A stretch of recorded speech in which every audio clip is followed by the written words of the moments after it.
Am I the a-hole for telling my kid the real reason me and her father split? So, me and my ex-husband split about a year ago. He had been cheating for over half the amounts of years we had been together, and I caught him in bed with a man and a woman. He was bisexual. I divorced him soon after, despite all the pleading, and we went our separate ways. I've tried to briefly explain without outing him to my daughter, 15 female, why we are splitting. My intention was never to turn her away from her dad or make her hate him. We had originally stated that we would try to keep this as brief and shelter our daughter from this harsh time as much as possible. But lately, she has been very hateful and disrespectful towards me, and for the longest time I couldn't understand why. Until she had gotten into a fit and told me that I ruined her life, and if I just kept my legs closed, she would have still had her family back together. This shocked me. At first I was angry, but then I was confused as to where she got this information from. I'd asked her before, and she said that she wasn't going to talk to me when I was the one who ruined her life. I called her father and asked him if he knew anything about this, and if he had told anyone I was the one who screwed up. But he dismissed everything and said he had no clue where she had gotten that information from. Now I was really confused, and back to angry that she said this to me, but I chose to wait until I knew what was going on. I tried talking to her multiple times, but she continued to shut me down and say that I ruined her life. I'm a terrible mom, that I chose sex over her family, and I'm the only one to blame for not having a mom and dad together. I reached out to all family and friends to see if they had said anything that would lead to this as well. Now, I'm not proud of this, but I saw a message come up on my daughter's phone and I picked at it. The message read, "I know, sweetie, just 3 more days," and it was from her dad. I opened the phone to see tons of messages of them two going back and forth, with her telling him that she was sick of being here. She didn't want to be near me after I did that. She couldn't believe I would cheat. She's disgusted by me. And her father just agreed and consoled her. I asked him multiple times if he knew anything about her behavior, and he said no, and he put the blame on me for no reason. So I called him once again after that and messaged him about it, when he didn't respond and got left on read.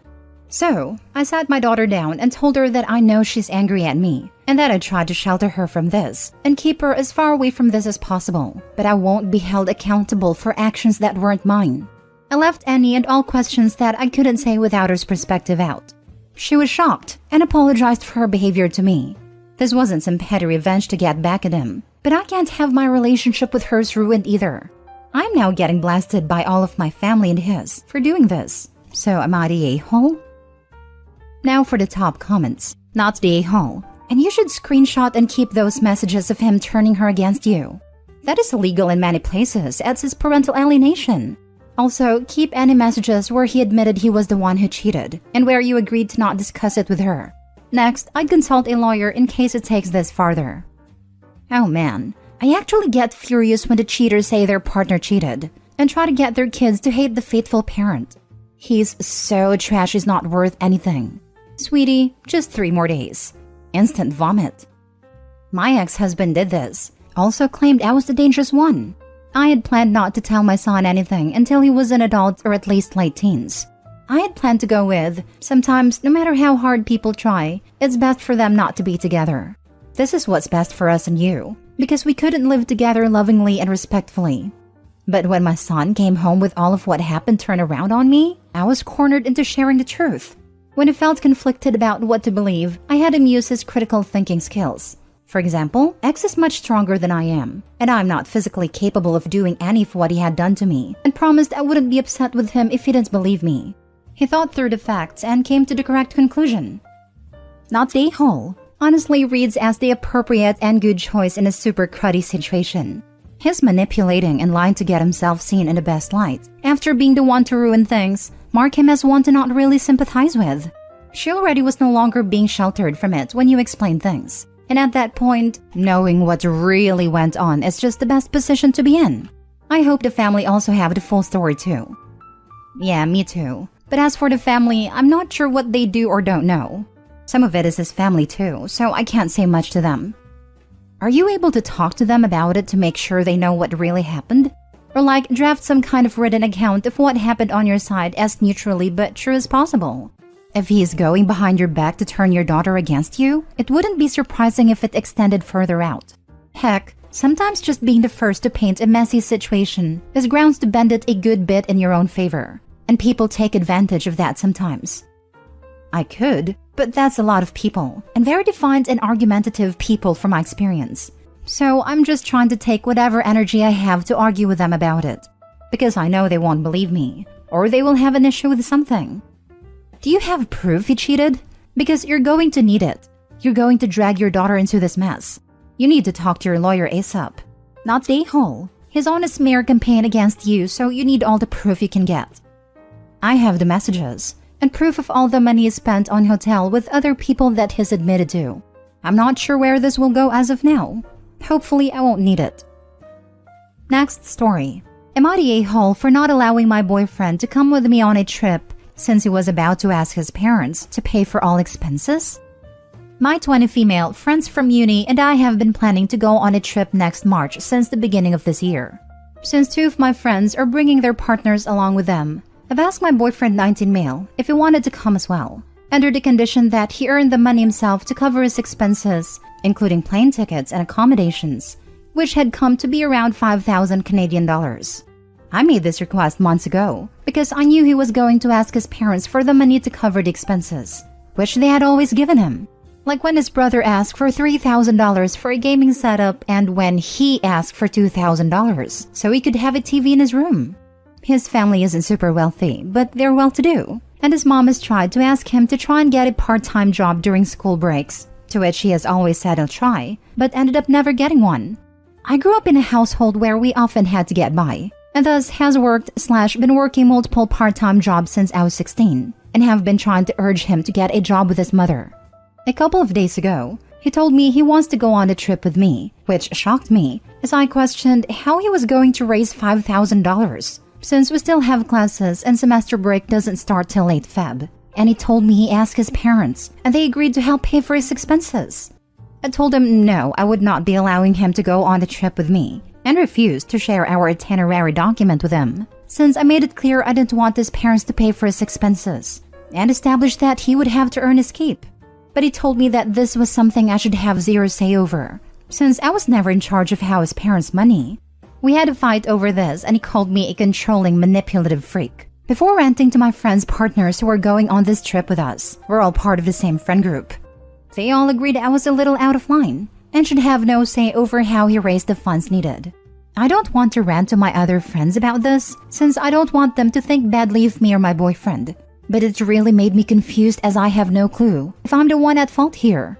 Am I the a-hole? Everyone sucks here. Your boyfriend has obvious entitlement issues. You're the a-hole because you're leveraging a vacation to make a point and police your boyfriend's behavior. If his lack of job bothers you, break up. But don't be in a relationship and then humiliate and exclude somebody into becoming the person you actually want to date. Is Opie's mother not a healthy relationship dynamic at all? He acts like he needs a mother. I think Opie was smart. She now knows how lazy and entitled he is, and what a poor life partner he would make. I'm going with you're the a-hole. Not because you insisted on him paying for himself, as it sounds like self-sufficiency is important to you, but because after all these months of knowing the kind of person he is, you were still dating him. If a self-sufficiency isn't enough to go on a trip, it's not enough to be a boyfriend. It sounds like you are trying to fix him. Stop that, and move on to other guys who aren't broken. This, if you don't want to date an entitled lazy guy, break up with him. Maybe life will be different for him after school, but it's a hard thing to change while in school full-time. Also, a girlfriend trying to train a boyfriend into being self-sufficient is not the foundation of a relationship. He'll do it or he won't. This trip isn't the mechanism to make it happen. Entitled and lazy? He's 19, goes to college and his parents are well off. Stop judging men based on the value they bring like they're some cash cows. He's a kid for Pete's sake. Next story. Am I the a-hole for not wanting my husband to go to his ex's funeral? I'll admit I'm biased right off the bat. I couldn't stand her. I call her his ex to myself and others. I called her his friend. We're all in our early 40s and she died recently of aneurysm. I've been with him 10 years now, but he'd known her for 20 plus. The way he tells it is that they were friends in college, decided to date, got married, then realized they weren't a great couple and decided to just be friends. All that happened years before I met him. He was clear early on that she was important. A couple months into dating, It came up that his friend was actually his ex-wife. He explained the above to me, saying she was one of his closest friends and that it was purely platonic. I expressed some discomfort at him being so close to an ex, and he told me, "That's fine. If you have a serious issue with it, let me know now and save us some time, because I'll choose her. I like you and all, but I've known her for over 12 years, and she's one of the most important people in my life. You'll have to be okay with that if you want us to be a thing." When we were engaged, I asked again. He gave me this perplexed look and asked, "Why would us getting married affect my friendships?" I sucked it up and went along. I resented every moment of knowing her, especially when we had to be social. She understood some part of him I couldn't. Her husband was friends with mine as well, so it's not like I could use him as an angle. They'd have lunch with the ex, they'd go to their geeky movies, and whatever. The few times I brought it up, he said, "We had this conversation before. You had your chance to back out." She died after they had lunch the other day on the way to her car. He spent a bunch of time crying, but honestly, I was relieved. He was working with her husband on funeral planning when I told him, "You don't think you're going, do you?" My argument summed up. She's dead, so she's not a factor anymore. He doesn't get to use his "she's my friend" excuse since she doesn't exist anymore. He had his cry for a couple days. He gets to be done with mourning her already. There's no need for him to go to her funeral, since I wouldn't want her at his. He was the angriest I've ever seen him when I told him that, replying that he'll be going no matter how I feel, and that he is willing to burn this to the freaking ground while holding up his wedding band. Besides you, she was the closest friend in my life. Him, her husband, and my sisters are calling me an insensitive a-hole over this, all saying that there's no romantic aspect to their relationship and that I'm heartless. Her husband went as far as calling me a ghoul for how I've reacted. I never felt their relationship was appropriate, and I hid that for years because I wanted to be with my husband. Now that she's gone, I don't feel I should have to hide it anymore and can speak freely. Am I the a-hole for just wanting him to be done with her and for him to not attend a funeral? Now for the top comments. You're the a-hole. When he divorces you, he probably won't have to explain his friendship with you to the next woman. Because, seriously, who'd want to stay friends with a woman who treated you like this? How heartless. I really hope they don't have any children together, so when he divorces OP, he can cut contact for good. If they had children, OP would have mentioned that after she got pregnant. She again tried to convince him that he needed to give up his friendship. If she doesn't exist anymore, why are you still so jealous of her? He can't even leave you for her now, so I think it's time you got past it. You're the a-hole. You can speak freely, and you can leave after finding out how heartless you actually are. Fair enough. I bet he will leave her over this anyway, even when the ex is dead. 'Cause damn did you prove to be a crappy person. Last story. Am I the a-hole for not wanting to give my adult stepdaughter her own room in our new home? I, 35 female, have been with my husband, 43 male James, for 3 years, married for 18 months. He has a 21-year-old daughter from his previous marriage, Jane. Jane and I get along well, but she was already away at college by the time her dad and I got serious, so we don't have a very close relationship. James and I are looking to purchase a home together because our current home is not going to work for me in the long term due to some disabilities. We've found a few we liked, and we were discussing our options when I referred to the third room as the guest room. James asked what I meant, because that would be Jane's room. This led to an argument between us, because I don't think Jane needs a dedicated bedroom in our new home. She's renting her own place now, with roommates year-round, no more student housing. And she still has her room at her mom's house. Of course, she's always welcome to visit, and if she were to ever need to move back in, then we could adjust at a time. But as it stands, she's an adult moving on to the adult portion of her life, and it seems silly to dedicate a room for her when she'll use it for 2 weeks out the year max. My husband is upset with me still, but I really don't think his position is that strong. She's a grown-up now. Am I the a-hole? Not the a-hole.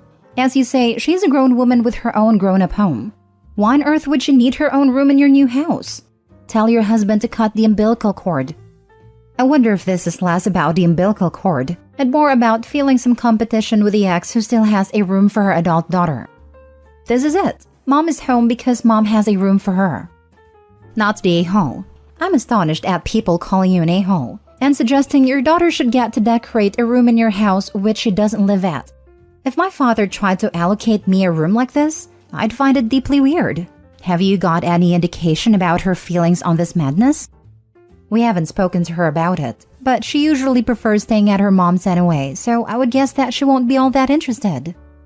Maybe this is your husband wanting to keep a door open, so to speak, but it feels like a futile and somewhat wasteful gesture. In any case, this sounds like an issue he needs to work through, which is creating a problem for you. Only advice that could be given is to stand firm but speak through it with him. No a-holes here, but I strongly suggest you call the third bedroom Jane's room, at least for now. Moving into a new home is stressful enough. Your husband doesn't want to feel like he's losing his old house and his daughter, which is exactly what he's going to worry about if you start using the Jane can just stay at her mom's house logic. If Jane had her own room in the old house, then for now let her have her own room in the new house. As time goes on, when everyone settles in and your husband realizes how sporadically Jane visits, then he'll be able to accept the fact that Jane is an adult and the new house isn't her home. Not because she never had a bedroom to begin with, but because Jane grew up into a woman with her own home and her own space. If you let the process happen naturally, it'll still happen, but you won't look like the mean stepmother pushing out his daughter.